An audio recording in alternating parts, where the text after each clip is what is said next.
Thank you very much for the very kind words. Uh, Thank you. His Excellency Chaudhry Mohammad Barjees Tahir, Minister for Kashmir Affairs and Gilgit-Baltistan, Mr. Mark, our very dear old friend, Director of the Cultural Diplomacy, distinguished guests, ladies and gentlemen. Thank you for being here. Today's event at the ICD is owing to the presence of Honorable Minister in Berlin due to the ITB exhibition in Berlin. The purpose of our gathering here today is twofold. One, what we wanted to let known to the people in Berlin, to our friends in Berlin, in the presence of our federal minister, is that in the backdrop of global debate on open society and inclusive politics, we squarely stand behind the idea of globalization, open society, and free trade. And that is our belief. That is our belief that the cross-cultural communication is perhaps the most important element of the future of international politics. In that sense, Mr. Mark, we are very grateful to the role played by ICD in the understanding and of different cultures for our young generation. The second purpose of this gathering is to introduce to the audience the amazing beauty of Pakistan and highlight the recent progress made in Pakistan after the democratically elected government took over a few years ago. Our present government not only gave us a chance to turn the country around in the sense of in the economic sphere, but our most long-standing issue, the issue of insecurity and instability, has by almost 90% has been handled.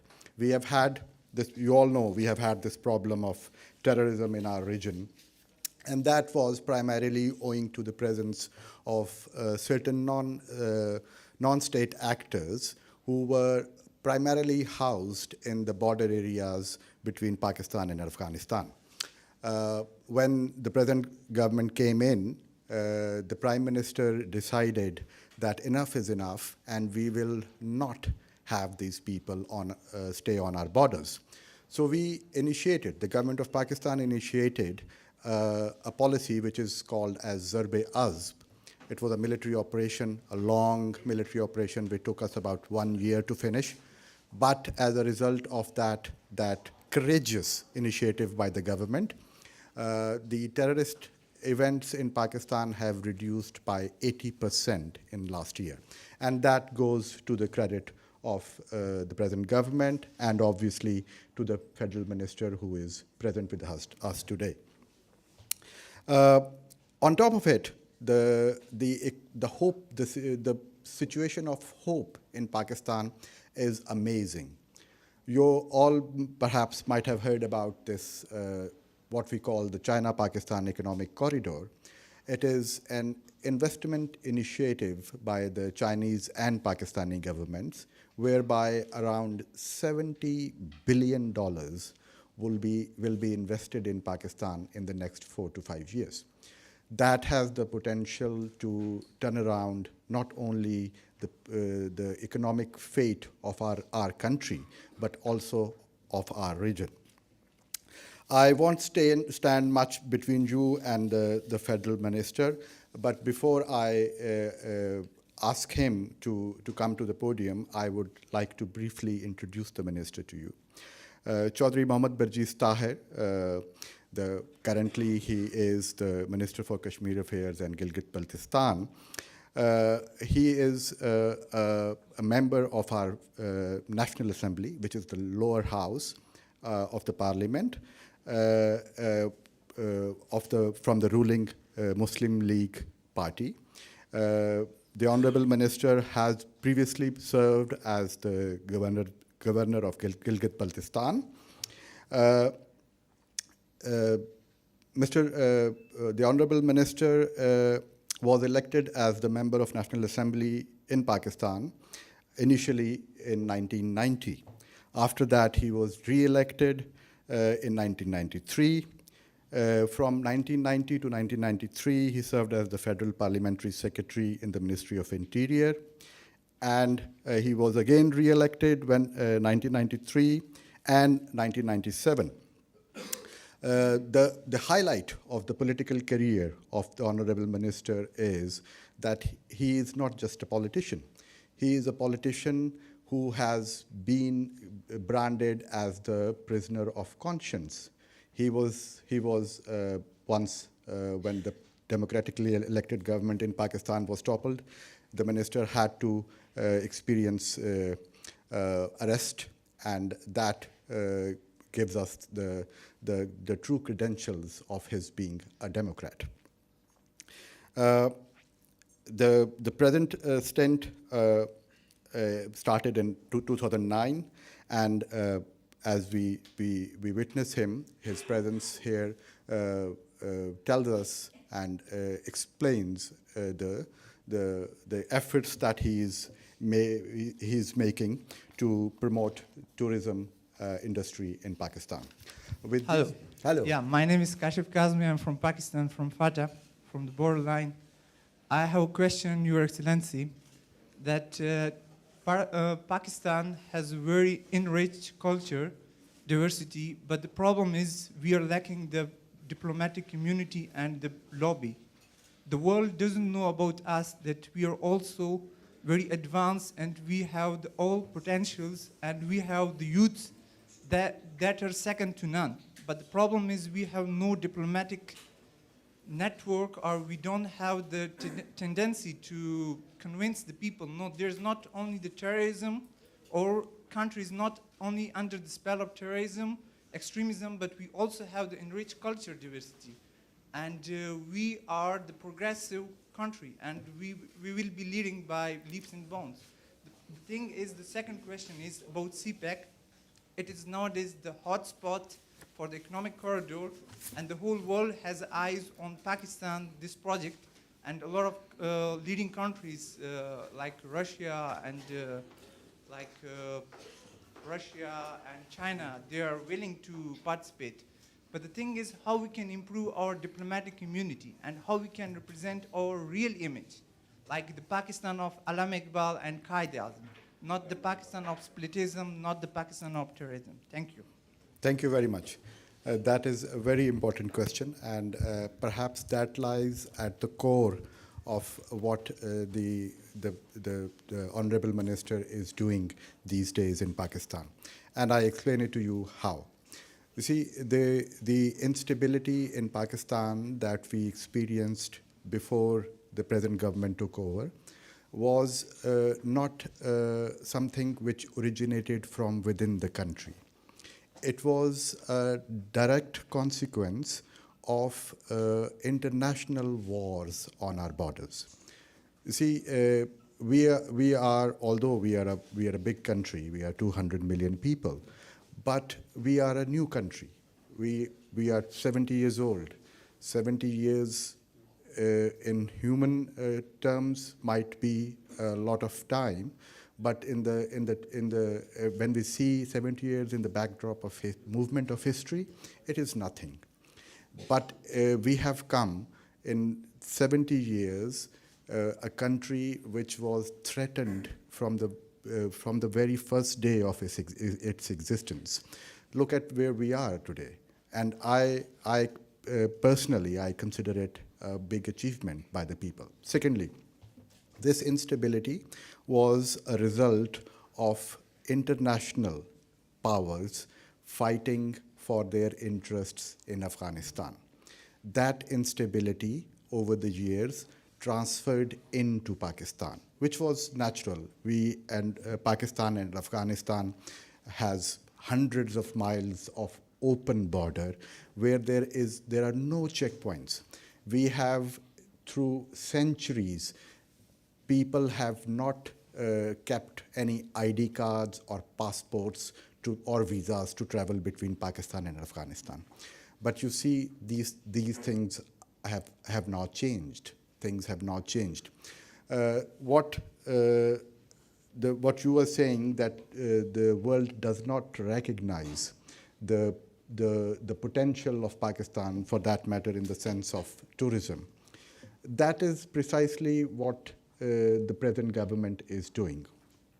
Tourism emerges from peace, security, and stability. And when people have the wrong impressions about a country, who would go on a holiday to a country where they see a lot of negative press every day, international negative press? But those things are now changing. The reason our minister is here at the ITP is it is an indication, it is sort of a signal to the world that now we are ready. We have come out of that phase of insecurity and instability, which stopped the inflow of tourism in Pakistan. That is now changing. Coming to the second point of China-Pakistan Economic Corridor. China-Pakistan Economic Corridor, as the Honorable Minister mentioned in his speech, is all about connectivity. It is a business venture. It has economic dimensions, but it is one part of a very big plan, which the Chinese call as One Belt, One Road. Chinese have, even today, there are perhaps 1 or 2 trains leaving Germany every day. 3 trains leaving Germany for China every day. This is connectivity. When the China-Pakistan Economic Corridor finishes in a couple of years, it will connect China to Central Asia. It will connect China to the Middle East. It will connect us to China and to the Central Asian republics. So it is all about connectivity, and the government of Pakistan, as Minister Saab was telling me, the government of Pakistan is open to the participation of friendly countries. Even Germany is thinking, and we are discussing the ways that Germany could participate in China-Pakistan Economic Corridor. It's a huge project, $70 billion. Just imagine Marshall Plan. Marshall Plan built Europe after the Second World War. And how much amount was Marshall Plan? It was $12 billion at that time. Now, if you adjust that amount in today's currency, it comes about $60 billion. This investment is even bigger than the Marshall Plan. Marshall Plan was for 8-9 countries of Europe. This is one country getting $70 billion. This is something which has never been experienced in the recent history. So CPEC is one of the most promising projects that the present government has initiated, and we have great hopes for that. Yes, ma'am.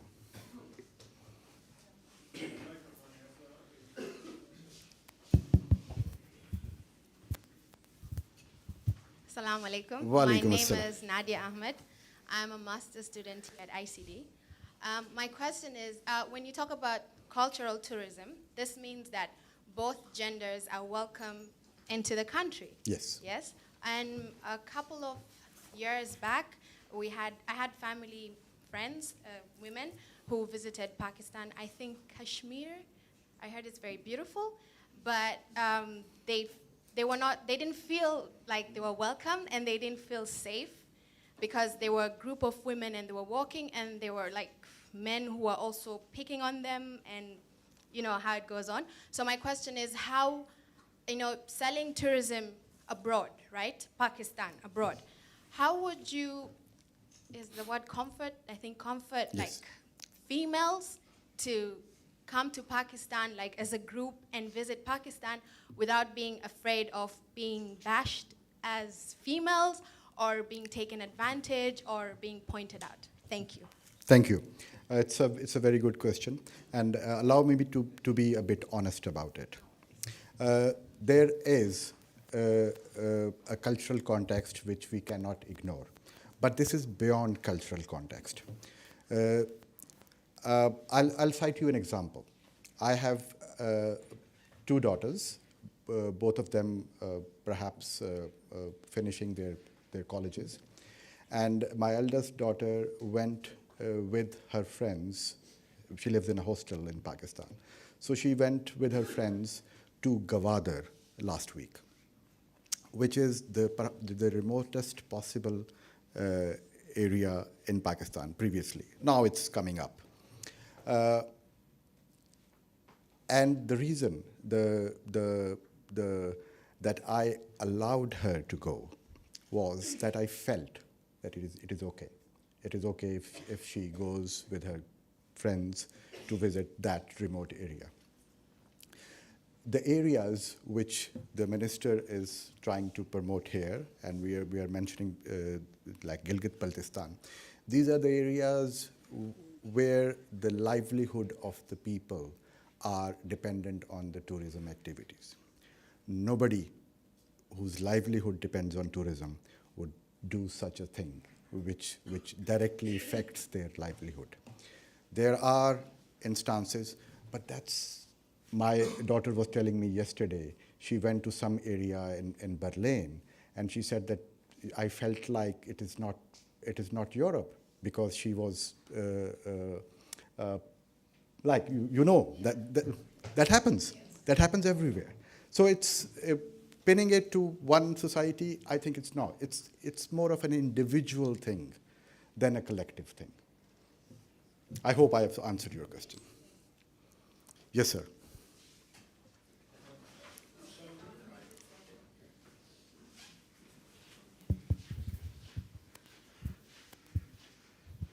Assalamu alaikum. Walaikum. I don't want to add something, but I want to add something, not to ask question to you, that German government, I'm Muhammad Tahachima. I was also selected as an honorary member of German parliament for 4 days in, and also executive committee member in political party CDU. So we are working together on Kashmir to develop itself. We have here so many Kashmiris who are working with us, and German government is working with us too. There are so many members of national assemblies who came to me and asked me, what is a CPAC? So they are very surprised. They also want to contribute to Pakistan in this wonderful achievement of Pakistan, not only Russia or China, but every country. So this is only I'm not sure, but there are also some conspiracies here that in Kashmir is going bad day by day, or women in Pakistan are violated or something, prostituted. This is not right. I want to recommend you that you have to go to visit. You have to visit Pakistan, then you can see the reality. Thank you. Do we have another question? One in the back.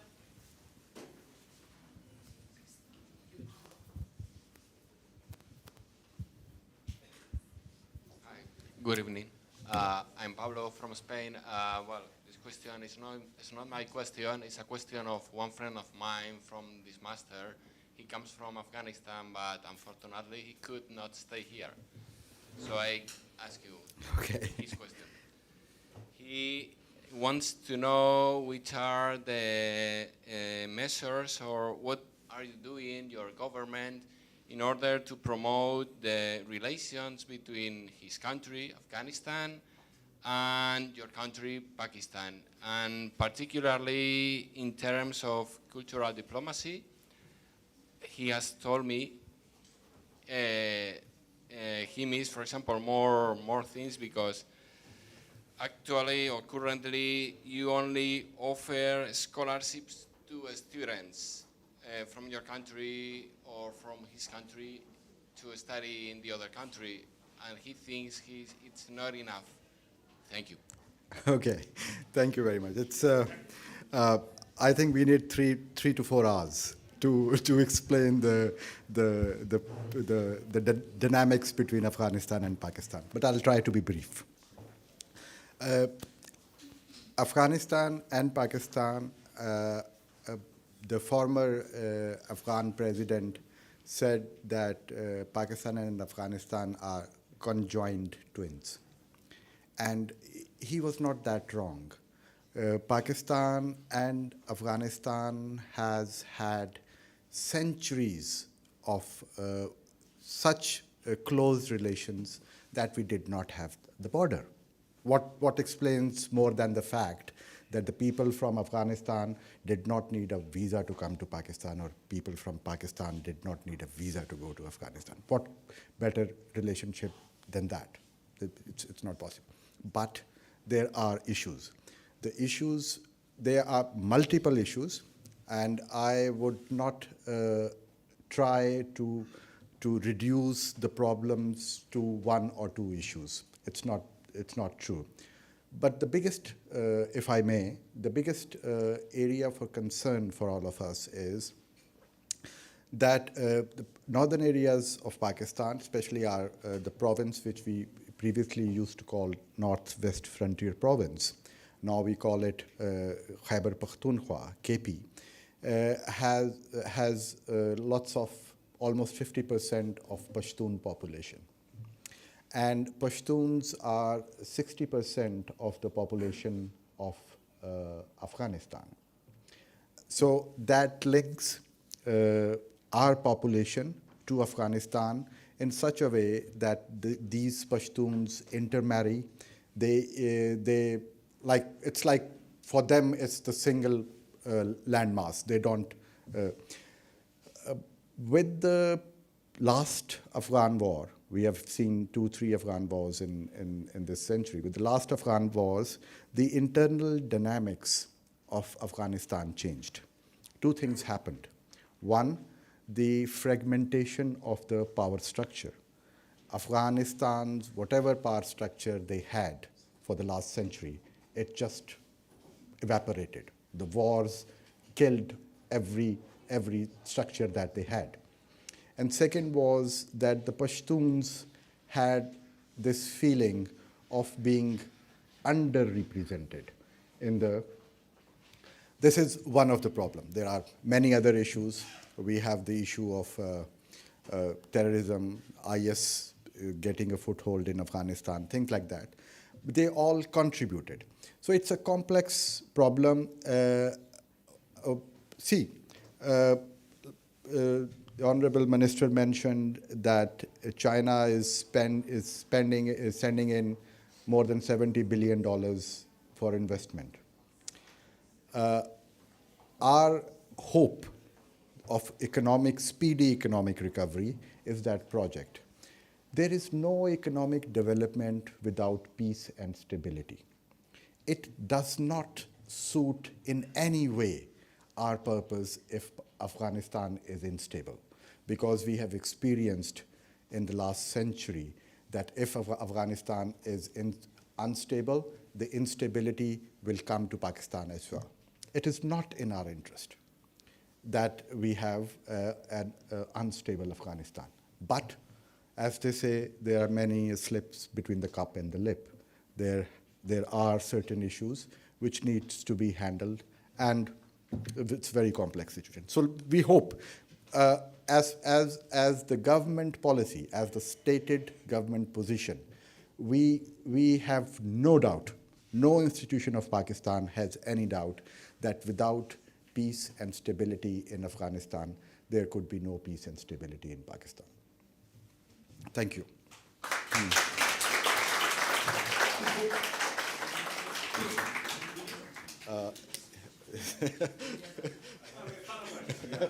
Final question. Yeah. Thank you, sir.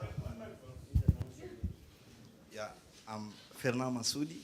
I come from Democratic Republic of Congo. I'm a student here at ICD. Yeah, since Kashmir is on focus, I'd like to know, because 6 months back, media reported that there was a kind of incursion in Indian side, and killings were reported over there, and media said those perpetrators came from Pakistan. Yeah. Yeah. As you are inviting people and student here to visit Pakistan. Okay, that's a good idea. But I'd like to know, is the situation, security situation stable now? That's the first question. Vis-a-vis India. Yeah, second Okay. question, what are you doing, I mean, the government of Pakistan, in terms of cultural diplomacy initiative to pacify the situation with the government of India and Okay. Kashmir Okay. issue? Okay. We don't have the time to explain the Kashmir issue in its entirety, but it is a very simple problem. The problem is that there is this piece of land, this few million people who are saying that we want to decide our future. We want to decide that whether we go with India or we go with Pakistan.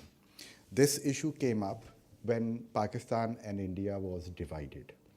The formula for division of Pakistan and India was one country. So in 1947, the British, when they left India, they divided India into many countries, but two major countries, India and Pakistan. The formula was that those areas where Muslims are in majority would become Pakistan, and those areas where Hindus are in majority would become India.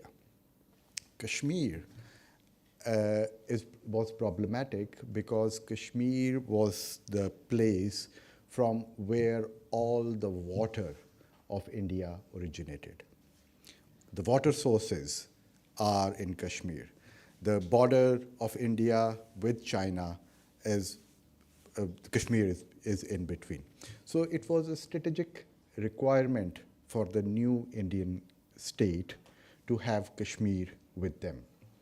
So what they did, they said, they sent their, after the partition, when Pakistan and India came into being, they sent their army in Kashmir and they occupied there was a little fight, some areas were liberated who came with Pakistan, but the valley, the core of Kashmir, they were not given a chance. India occupied, sent its forces, and they said, this is India now. So the matter was taken to the UN. And we asked, both India and Pakistan, asked the UN to decide on the matter. And the UN said the logical thing. They said, let the people decide. You hold a plebiscite, a referendum in Kashmir, and ask the people whether they want to stay with India or they want to go with Pakistan. This was the UN resolution.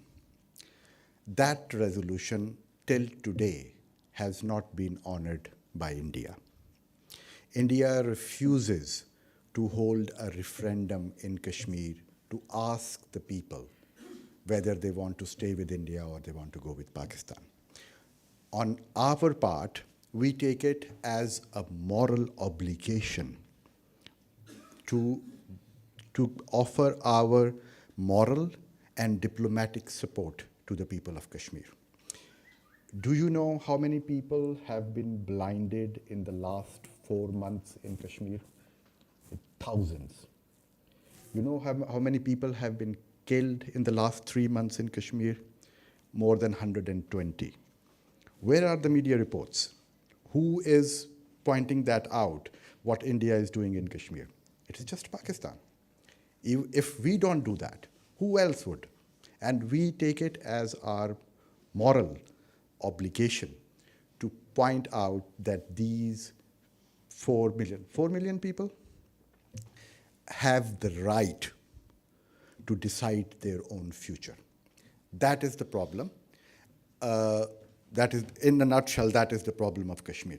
About the insecurity between India and Pakistan, it has been going on for the last 70 years. After every few years, India brings about 1-2 million forces on the border of Pakistan, trying to, it's just part of psychological warfare.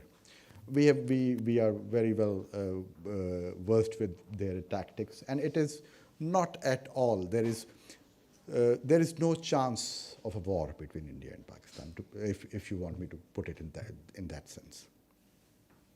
Thank you.